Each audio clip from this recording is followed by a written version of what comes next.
ask you, since we're talking about food and water.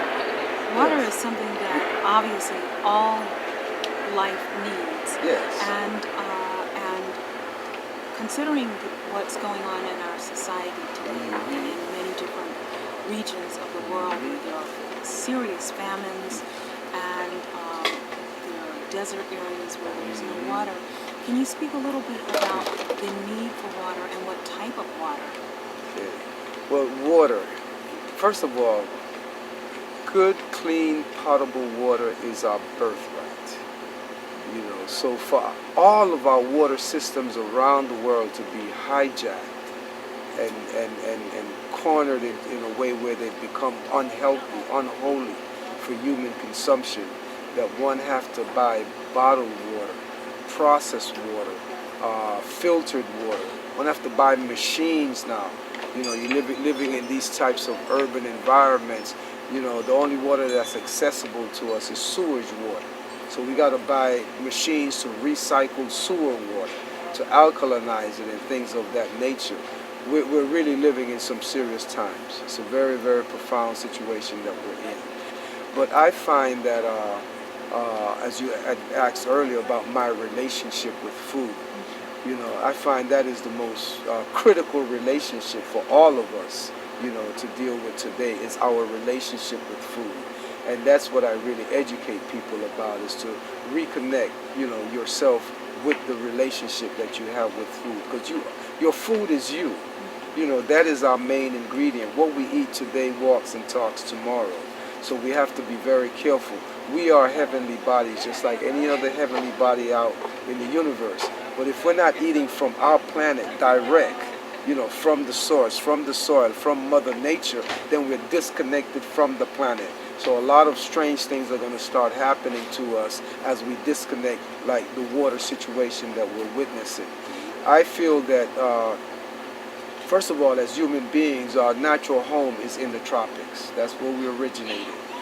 So to be living in a place up in an ice box, where your water freezes, if there's water available to you, that you got to go through, all kind of hoops to get, good clean water that's not frozen. It's very challenging. I find that the water that human beings are supposed to consume ideally needs to be processed by our plants, not by a mechanical plant, but by a tree, by a bush. So when you're getting watermelon, that's water. It's water. These English folks and their language, they try to be so correct. They got to think of watermelon. So that is water. So many people, got this idea that if you're not drinking somebody's bottled, processed, manufactured water, you're not drinking water. But you could be eating a melon and drinking water. And this is living water. This is water that's been come through a plant source, from our Mother Earth, that has been turned, the minerals in it have been converted from an inorganic state to an organic state. Now it's more usable, more accessible to our system, more compatible with our system. But to get water from the earth, whether it's spring water, well water, these water have sediments in them. They have inorganic minerals that our body cannot do anything with at all. They clog up our system, kidney stones and all kinds of stuff when we drink in well water, hard water, artesian water. Of course, rainwater is really the best, but I understand they just passed a law where you live in the U.S. that you cannot capture rainwater from your own roof and drink it. You get locked up. It's illegal. And now explain that, please. Yeah, this is a U.S. government law that was just passed within a few months ago, because the water cartel and all the other bankers have hijacked the government. So that they want that water to leak off your roof and go down into the sewer or wherever it goes, so they can capture it and resell it to you by filtering it and doing all kinds of stuff like that. So there's a lot of politics in our water, But the best water is coconut water, water from the young coconut. That is nature's perfect water. has the perfect amount of sugar in it, as is 7.4 alkaline, the perfect level of alkalinity for the human body. And look at the way nature produces it. That tree, that coconut tree, that male energy, that phallic, that obelisk that stands so tall, the tallest food-bearing tree on the planet, and it grows right by the seaside. The earth is 70% water. Human beings, we're 70% water as well. And this body of water from the sea with all the minerals in it, you have this man coconut tree that has become a filter, a distiller, that is processing this water and turning it into an organic form. But this man, he's anchored in Mother Earth, in the earth. The tree is anchored in the earth. So you got that male and female energy that is now being affected by the sun, which is our God force that is very tangible to everyone on this planet. There's no mistaking there's some God power in the sun. Without the sun, none of us have any kind of life. So the sun is drawing that water out of the ocean, and that ocean water, that is the stream of life, and packing it, filtering it, distilling it through this male energy, and it comes off of as a breast, the breast of the earth. Man given water to feed, all the children of the earth with a water that, it looks just like our mother's breast, that coconut. And it's hermetically sealed. You puncture it, and the water spouts out just like mother's milk, come right out into your mouth, and it spoils just like mother's milk. And the protein in the soft young jelly from that coconut is the same 3.5%, just like mother's breast milk. So we need to really come on back home, basically. Okay, so I have two quick questions. You have a Culinary Institute, and you also do retreats, not, I believe, here in the United States, but in Panama? Yes, in Okay, Panama. could you just speak very briefly to the Culinary Institute and also about your retreats? Yeah, the retreat center, which houses our Culinary Institute, is in Boquete, in the highlands of Panama, close to Costa Rica. Boquete is the best city in the world to retire to.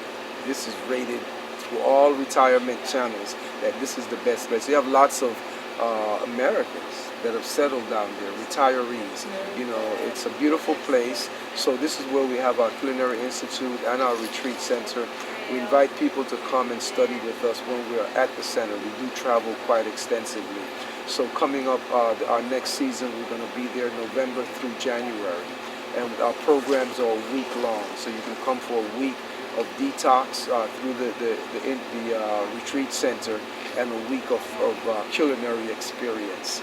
Well, and what else do you do? Do you have classes, workshops, seminars, besides detoxing and, I guess, ridding the body of the toxins that are resting within our... Yeah. Well, at the center, we only receive students who want to come in, to intern, to residents for a week, minimum 4 weeks.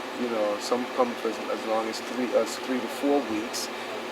And it's all program systems that we have to detox you or to teach you how to prepare the food. We don't have like a hotel type of setup or a restaurant setup, that you can just walk in and have a meal. But when we are on the road, we do that. We travel extensively throughout the world and do seminars, workshops. We even do some limited certifications as we travel as well. Okay, and finally, let me ask you, for 2016, you're supposed to be involved with the Olympics, and what is your role in that, and where exactly will that be? Well, we know that the Olympics coming up in 2016 is going to be in Rio de Janeiro, Brazil, and Rio is a very beautiful beach town, as we know, right next door to the Ipanema beach, Copacabana beach, So I have been going to Brazil since 2004 when I went to the World Vegetarian Congress in Florianopolis as a keynote speaker. And Brazilians have adopted me. I'm a part of the Brazilian Vegetarian Society. So I do workshops, seminars extensively throughout Brazil. I have a residence in Brazil as well. And I do consulting work for the the largest vegetarian restaurant in Brazil, in the city of Brasilia, in the capital, Bumi, which in Hindu language means earth. You know, it's a very conscious environment, so we do quite a bit of chef training there. The Minister of Agriculture in Brazil has made a step forward to decide that this Olympics coming up in 2016 is going to be an organic Olympics. So they're planning on serving all the meals that will be served to all of the athletes will be made from organically grown products. Even the animal, you know, flesh and things like that, they'll be, you know, free range, organically grown and things like that. So this is going to be an organic Olympics, so there might be some organic records, you know, coming up with athletes, you know, not eating all of the non-organic, you know, the chemicalized foods, you know, and doing their thing in that beautiful environment there on the beach. So I've been blessed to being in Brasilia, in the capital of Brazil, and you know, being connected there with the government flow of things, and knowing the Minister of Agriculture. I catered for the ministry at the Brazilian Vegetarian Natural and Organic Food Expo in Sao Paulo. It's very interesting. The president of Brazil at the time, Lula, you know, he opened up this big expo of natural and organic foods expo, promoting natural and organic foods. You think the president of the U.S. would ever step into opening up one? I remember when Carter, he was asked to come to a vegetarian luncheon or something, and he couldn't even go. You know, the cattle industry said, you know what kind of statement you're going to send to the world? You know. But anyway, I really commend our president that's in office now for coming up with the My Plate concept, you know, for the nutrition food guideline, you know, getting rid of that pyramid and putting on our plate. Now, what he put now, they put, him and his team, they put 50% fruits and vegetables on My Plate. You know? Can I just say, is that the President Obama or is that Michelle Obama? Well, that's what I say, him and his team. Okay. You know, but you know, we got to give our brother as much support as possible. But yes, Michelle Obama, you know, as the First Lady, she is the one who has, you know, been engineering all of this here. And this is, so it's been a blessing to be able to see, you know, the evolution, you know, of the plate, you know, well, from the pyramid to the plate in America, with 50% fruits and vegetables, 25% grain, and then there's a statement of 25% protein, and that is undefined. So we got a solid 75% vegetarian plate, you know, and that 25% you can go vegetarian if you like. They're not pushing the meat on it, you know, so that's great. I'm really happy to see that, you know, that they've taken that step, and I can really identify with that and support that, you know, because it comes close to my Sunfired plate. I was going to ask, so does this inspire you, and in closing, does this give you the sense or the feeling that what you've been working on for all these years is beginning to manifest itself? Oh yeah, well, it's beyond inspiration. It's actually has validated what I've been doing. You know, so this is the political validation of Sunfired food. So that's why now, you know, what we've done here in D.C., coming to this capital and doing these workshops here, we've done my Sunfired plate, you know, which is what we actually been doing for the past 35 years.